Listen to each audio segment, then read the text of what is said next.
रविरंजन जी, जहां देश के इतने बड़े पत्रकार, चाहे भाषा सिंह हो, अनिंदो चक्रवर्ती हो, या जो भी बड़े बड़े हमारे पत्रकार हैं, वो नहीं बच पा रहे हैं ईडी के प्रकोप से, मोदी के प्रकोप से। चाहे वो संजय सिंह हो, आप जो बेबाक अपनी बातों को रखते हैं, इसका दुर्गामी असर आप पर क्या हो सकता है? आप भी इसके हम लोग भी जेल जाएंगे, आप भी जेल जाएंगे।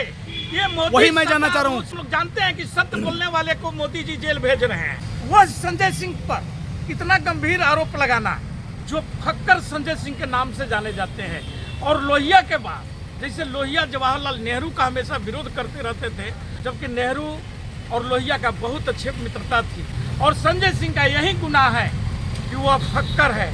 उनके पास आज भी दिल्ली में अपनी कोई मकान नहीं है। प्रधानमंत्री मोदी ही ईडी है। मैं पूछता हूँ आप लोगों से, आप लोग इंसाफ करिए, किसी से मिलवा देना। संजय सिंह का गुनाह है तो मोदी जी जो के कोयला के लिए ऑस्ट्रेलिया में जाते हैं अडानी को लेकर के, तो बांग्लादेश से बिजली के लिए जो उसका कंटेक्ट दिलवाने का काम करते हैं, जो श्रीलंका में जो बिजली का ही कंटेक्ट कराने के बात करते हैं, तो क्या ये मिलवा देना, बात करा देना गुनाह है? तो मोदी जी को पहले इस पर चार्ज लगना चाहिए, उसके बाद संजय पर। अजीत दादा जिसके बारे में मोदी जी बोलते थे कि 70,000 का घोटाला है, उसका पूरा महाराष्ट्र का फाइनेंस उनके जिम्मे दे दिया जाता है, एक घोटालाबाज को। ये सोचिए मोदी जी का ईमानदारी कितना बड़ा ईमानदारी है, ये मैं बतला रहा हूँ। हमारे झारखंड का धरती पुत्र हमारा हेमंत सोरेन जी हैं, उनको परेशान करने का एक मुहिम चल रहा है उसी दिन, और वहाँ पर ममता बनर्जी का भतीजा अभिषेक बनर्जी के पास भी जाता है। मोदी के खिलाफ बोलना, राष्ट्र के खिलाफ बोलना नहीं होता है, लेकिन मोदी भक्तों को ये लगता है कि मोदी के खिलाफ बोलना राष्ट्र के खिलाफ बोलने। हमारे चैनल में हमारे विभाग वक्ता को भी पढ़े तो हमको गम नहीं, क्योंकि सच बोलना बगावत है, तो समझो हम भी बागी हैं। चारों मुख्यमंत्री जो मिलना इनसे नहीं चाह रहा है, और उधर में अब कांग्रेस को भी घेरने के लिए बघेल साहब को, जो छत्तीसगढ़ का एक ईमानदार, और वहाँ के पब्लिक में जाइए। अब जिस दिन पुलिस जाए, इनका ईडी जाए, उनका देखेंगे छत्तीसगढ़ में कि कैसे क्या हाल होगा। झारखंड में आने दीजिए, देखिएगा यहाँ क्या हाल होगा। मोदी जी अब जान चुके हैं कि राहुल गांधी के सामने, इंडिया के सामने, इंडिया अलायंस के सामने हम नहीं टिक पा रहे हैं। छत्तीसगढ़ में आकर के भाषण देते हैं, जब यहाँ नीतीश कुमार जी ओबीसी का मैटर उठा दिए और ओबीसी के जनसंख्या बतला दिए, तो इनको लगने लगा तो वहाँ अब इनको गरीब सबसे बड़ा होता है। मतलब ये भूल करके ओबीसी के साथ नहीं आएंगे, क्योंकि इनको सबसे बड़ा चिंता है वो 10% वोट जो बिहार में नजर आ गया है। असली हिंदू इनको लगता है कि ये लोग हैं। बाकी जितना 84-90% लोग हैं, मुस्लिम चाहे 84% जो ओबीसी SC ST है, वे लोग हिंदू नहीं है। इन लोगों का बंधुआ मजदूर है, और इसीलिए ये लोग हमेशा इन लोगों को सत्ता में सांसद का टिकट देना है तो यही लोग को देंगे, विधायक का टिकट देना है तो यही लोग का देंगे, मंत्री बनाना है तो इन्हीं लोग को बनाएंगे। आइए एक बार पुनः स्वागत है हमारे दर्शकों का, जो से हमारी बातों को बहुत गंभीरता से सुनते हैं और समझते हैं, और अपना कमेंट्स वक्तव्य देते हैं। और उम्मीद करेंगे कि आप हमारे चैनल में जो अभी तक नहीं जुड़ पाए हैं, वो एक लाइक, एक बेल आइकन को बजा के हमारे चैनल को सब्सक्राइब कर लें, ताकि हम आप तक पहुंच सकें। अहम मुद्दा है रविरंजन जी, शराब माफिया। दिल्ली के माननीय सांसद संजय सिंह जी, ये मैं नहीं कर रहा हूं, पर आरोप लगाया ईडी ने और उनकी गिरफ्तारी हुई। क्या ये सही में माफिया हैं, शराब कारोबारी हैं?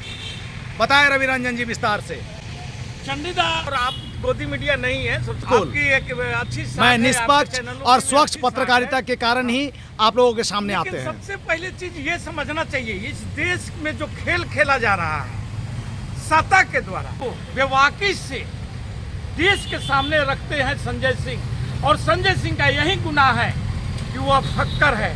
निशाना संजय सिंह नहीं है, निशाना अरविंद केजरीवाल है, क्योंकि ये मोदी सरकार चाह रहा है कि किसी भी ढंग से इंडिया को तोड़ दिया जाए। केजरीवाल ही नहीं, और भी बहुत बड़े बड़े नेता को ये लोग, जो प्लानिंग ये लोग का पूरा सेट है। जो एक संजय मिश्रा थे जो ईडी, यानी अब हम ये बोलेंगे कि जो नए ईडी आए हैं वे नए ईडी नहीं है, वे प्रधानमंत्री मोदी ही ईडी हैं, और वे लोग तो सिर्फ मोहरा बनाए जा रहे हैं। सारा चीज अमित शाह और मोदी का ये गेम प्लान है, और ये लोग चाहते हैं कि विपक्ष को इतना हम बदनाम कर दें क्योंकि इनकी जितने भी अभी तक FIR दर्ज हो रही है उसमें कहीं पर भी कोई भी चार्जशीट नहीं जा रहा है और कोर्ट में 1 मिनट भी नहीं ठहर रहा है। लेकिन ये लोग चाहते हैं कि पूरा विपक्ष को एक दिन के लिए ही 12 घंटा के लिए ही हम पुलिस भेज करके और ले जाएं, ताकि लोग दिन भर हमारा गोदी मीडिया उस चीज़ों को चलावे और लोगों में इनके प्रति नफरत फैले, बदनाम हो सके। क्योंकि यदि आप जिस बात को लेकर के बोल रहे हैं या गोदी मीडिया बोल रहा है या आज के जो हमारे चैनल पर बोला जा रहा है ये बात को, संजय सिंह को किस लिए पकड़ा गया? संजय सिंह 16 बार ईडी को भेजे, फोन कर करके मैसेज कर करके बोले कि आप हमसे यदि कुछ पूछताछ करना चाहते तो आप पूछताछ करिए, मार्च से लेकर के अभी तक में। लेकिन एक बार भी ईडी आपको बुलाता नहीं है।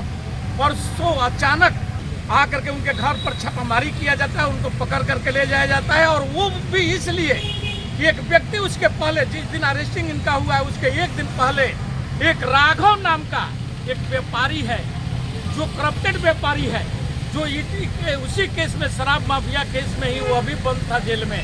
लेकिन ये कहानी आप जान लीजिए, इसका विस्तृत थोड़ा सा हम आपको बतला देते हैं कि कैसे प्लानिंग बना मोदी और अमित शाह का। कि सबसे पहले आप जाइए जगन रेड्डी के बारे में जानिए, और टीडीपी नेता जो कभी साउथ का सबसे बड़ा आइकन माने जाते थे, उनके घर पर रेड होता, बल्कि जगन रेड्डी के लिए उनके घर पर रेड कराया जाता है और उनको बेइज्जत कराया जाता है। टीडीपी के जो नेता हैं उनको, और जगन रेड्डी के साथ में ये प्लानिंग बनता है कि अब जगन रेड्डी का लड़का वो भी जेल था, उसको निकाला जाए बाहर, और उसको बाहर निकालने के लिए उसका जो व्यवसायिक मित्र था, ये जो अरोरा, राघव तो ये जगन रेड्डी का लड़का का नाम है, और वो अरोरा जो व्यवसायी है जो दिल्ली का, वो दोनों पार्टनरशिप था। हुआ कि इन लोगों को दोनों को ये लोग गवाही देने के लिए तैयार हो जाए कि गवाही दीजिए, और अचानक दिल्ली के एक विशेष अदालत में इन लोगों को एक दिन पहले गवाही कराया जाता है। जो हिंदी न्यूज़ है, हिंदी अखबार आता है, हिंदू अखबार, उसमें देखिएगा पूरा वर्णन भी है इस चीज़ों का, अखबार का ही माध्यम से मैं बतला रहा हूँ। और वहीं पर प्लानिंग सेट होता है, और उन लोगों को सरकारी गवाह बनाया जाता है, और सरकारी गवाह बना करके संजय सिंह के खिलाफ में गवाही लिया जाता है कि संजय सिंह देश के शुभचिंतक है। मैं उन लोगों के बारे में नहीं बोल रहा हूँ जो मोदी भक्त है, क्योंकि उनको चाहे कुछ भी समझा दीजिए, उन लोगों को लगता है कि मोदी जो कर रहा है वह देश के लिए कर रहा है। लेकिन मोदी और अमित शाह जिस ढंग से देश को बर्बाद कर रहे हैं और देश में एक नफरत की जो माहौल बना रहे हैं, लोगों के प्रति घृणा बना रहे हैं, जो शत्रु भाव बोला जाता है, वे चीज़ जो कर रहे हैं, वो चीज़ों को वे लोग बोलता है कि हमको संजय सिंह ले जाकर के सिसोदिया और केजरीवाल से मिलाए। तो मैं पूछता हूँ कि जो नरेंद्र दास मोदी जी हर देशों में ले जाकर के अडानी को जो मिला रहे हैं, और अडानी पर इतना बड़ा केस चार्ज हुआ है, जो इतने बड़े घोटाला की जो बात हो रहा है, जिसको मोदी जी उसको फाइल बना करके बैठे हुए हैं, कहीं जांच नहीं करा रहे हैं, उसको जांच पड़ताल नहीं होने दे रहे हैं। क्या मोदी जी भी क्या उस लाइन में नहीं आते हैं? मैं पूछता हूँ आप लोगों से, आप लोग इंसाफ करिए कि यदि किसी से मिलवा देना संजय सिंह का गुनाह है, तो मोदी जी जो जाकर के कोयला के लिए ऑस्ट्रेलिया में जाते हैं अडानी को लेकर के, जाकर के आपको बांग्लादेश से बिजली के लिए जो उसका कंटेक्ट दिलवाने का काम करते हैं, जो श्रीलंका में जो बिजली का ही कंटेक्ट कराने के बात करते हैं, तो क्या ये मिलवा देना, बात करा देना गुनाह है? तो मोदी जी को पहले इस पर चार्ज लगना चाहिए, उसके बाद संजय पर। लेकिन बात यहाँ नहीं है, बात ये है कि इंडिया को कैसे बर्बाद किया जाए। इंडिया के जितने लोगों को है सबको तोड़ने का पहले प्रयास हुआ, जिसका एक नमूना आप महाराष्ट्र भी देख चुके हैं कि अजीत दादा को लाया गया, अजीत दादा को तोड़ करके कि एनसीपी को बर्बाद कर दिया जाए। और उन लोगों को जो बड़े बड़े घोटालाबाज थे, जिसके बारे में मोदी जी बोलते थे, उन लोगों को पहले पार्टी में सरकार मिला करके उप मंत्री बनाया जाता है, और फाइनेंस डिपार्टमेंट दिया जाता है उस घोटालाबाज को, जिसको मोदी जी बोलते थे कि 70,000 का घोटाला है। उसका पूरा महाराष्ट्र का वित्त फाइनेंस उनके जिम्मे दे दिया जाता है एक घोटालाबाज को। ये सोचिए मोदी जी का ईमानदारी कितना बड़ा ईमानदारी है, ये मैं बतला रहा हूँ। दूसरा चीज, उसके बाद वहां तोड़ दिया गया, लेकिन आप पार्टी के विधायक सांसद तो तोड़ लिए, आम जनता जो है वो आज भी शरद पवार के साथ खड़ा है। अब वहां भी लोग का दाल नहीं गला, तो अब ये लोग क्या कर रहे हैं कि आप देखिए, अब हमारे झारखंड का जो झारखंड धरती पुत्र हमारा हेमंत सोरेन जी हैं, उनको परेशान करने का एक मुहिम चल रहा है। जो इधर संजय सिंह को अरेस्ट किया जाता है, उधर में समन हेमंत सोरेन के भी पास आता है उसी दिन, और वहां पर ममता बनर्जी का भतीजा अभिषेक बनर्जी के पास भी जाता है। बिल्कुल रवि रंजन जी, अब थोड़ा सा विषय से हट के हम आप ही पर आएंगे। रवि रंजन जी, जहां देश के इतने वरीय पत्रकार, चाहे भाषा सिंह हो, अनिंदो चक्रवर्ती हो, या जो भी बड़े बड़े हमारे पत्रकार हैं, वो नहीं बच पा रहे हैं ईडी के प्रकोप से, मोदी के प्रकोप से, चाहे वो संजय सिंह हो। आप जो बेबाक अपनी बातों को रखते हैं, इसका दुर्गामी असर आप पर क्या हो सकता है? यही मोदी के खिलाफ बोलना, राष्ट्र के खिलाफ बोलना नहीं होता है, लेकिन मोदी भक्तों को ये लगता है कि मोदी के खिलाफ बोलना राष्ट्र के खिलाफ बोलने। मैं अपने दर्शकों को बहुत मजबूती के साथ बताना चाहता हूं कि अगर इसका प्रकोप हमारे चैनल में हमारे विभाग वक्ता को भी पड़े तो हमको गम नहीं, क्योंकि सच बोलना बगावत है, तो समझो हम भी बागी हैं। हेमंत सोरेन जी को पकड़ने के लिए और उनके लिए समन, और ये लोग 5 बार समन भेज दिए, इनको भी जरूर ये लोग 1-2 दिन में ही देखिएगा कि ये सब बहुत खेला।